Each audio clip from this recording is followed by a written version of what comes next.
کتنا حسین ہوتا ہے نا وہ لمحہ جب ہم سجدے میں آنسو بہا کر اپنے رب سے کچھ مانگیں اور کچھ دیر بعد ہمیں اس چیز سے نواز دیا جائے۔ قابلیت اتنی بڑھاؤ کہ تمہیں ہرانے کے لیے کوششیں نہیں بلکہ سازشیں کرنی پڑیں۔ جب ہم کسی رشتے سے تھکنے لگ جاتے ہیں تب ہمیں صرف اس میں خامیاں ہی نظر آتی ہیں۔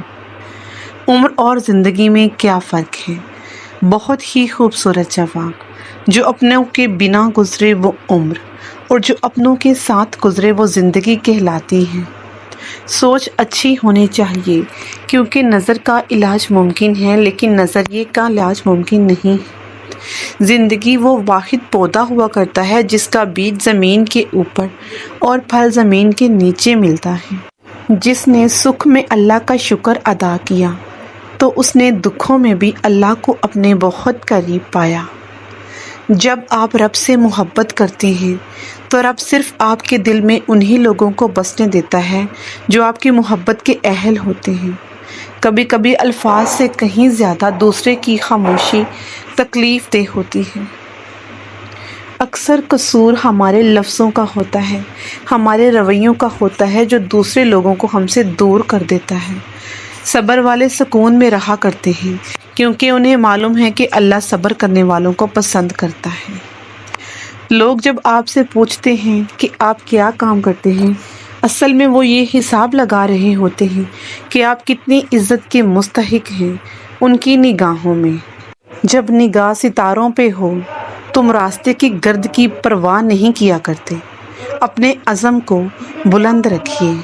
اپنے وہ نہیں ہوتے جو تصویر میں ساتھ کھڑے ہوتے ہیں بلکہ اپنے تو وہ ہوتے ہیں جو تکلیف میں ساتھ کھڑے ہوں۔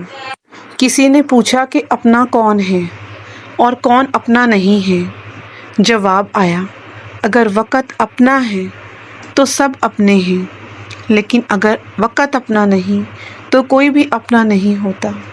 غصے میں جو چھوڑ جائے گا واپس آ سکتا ہے لیکن جو مسکرا کر چھوڑے وہ کبھی واپس نہیں آتا۔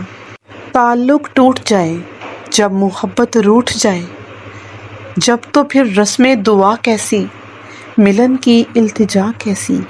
جب تمہیں یہ محسوس ہونے لگے کہ تمہارے لیے سارے راستے بند ہو چکے ہیں تو اللہ کے دیے ہوئے راستے پر چلنے لگ جاؤ۔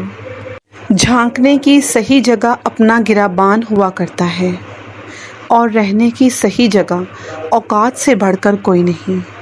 لوگ کیا کہیں گے، لوگ کیا سوچیں گے، یہ ایک ایسی گھٹیا سوچ ہے جو اللہ کا ڈر نکال کر لوگوں کا ڈر غالب کر دیتی ہے۔ وقت گزرنے کا پتہ نہیں چلتا لیکن گزرے ہوئے وقت کے ساتھ لوگوں کا پتہ ضرور لگ جاتا ہے۔ جنہیں اپنی غلطی کا احساس نہ ہو ان سے دوبارہ تعلق رکھنے کا مطلب یہ ہوتا ہے کہ بندہ ان سے کہہ رہا ہو، اس بار ٹھیک سے ذلیل کر لینا، تھوڑی کسر رہ گئی تھی۔ انسان کو بس ایک ہی بار آزمانا چاہیے، پھر جو اس کا رنگ ہوتا ہے بس وہی اس کا رنگ ہوتا ہے۔ اس کے بعد وہ آپ کو نہیں، آپ خود کو دھوکہ دیتے ہو۔ انسان سب کچھ بھول سکتا ہے سوائے ان لمحوں کے جب اسے اپنوں کی ضرورت تھی اور وہ دستیاب نہیں تھے۔ وقت نے ایک بات سکھائی ہے کہ ہر رشتہ، ہر تعلق تب تک زندہ ہے جب تک آپ دوسرے کے معیار اور توقعات کے مطابق پورا اترتے ہیں۔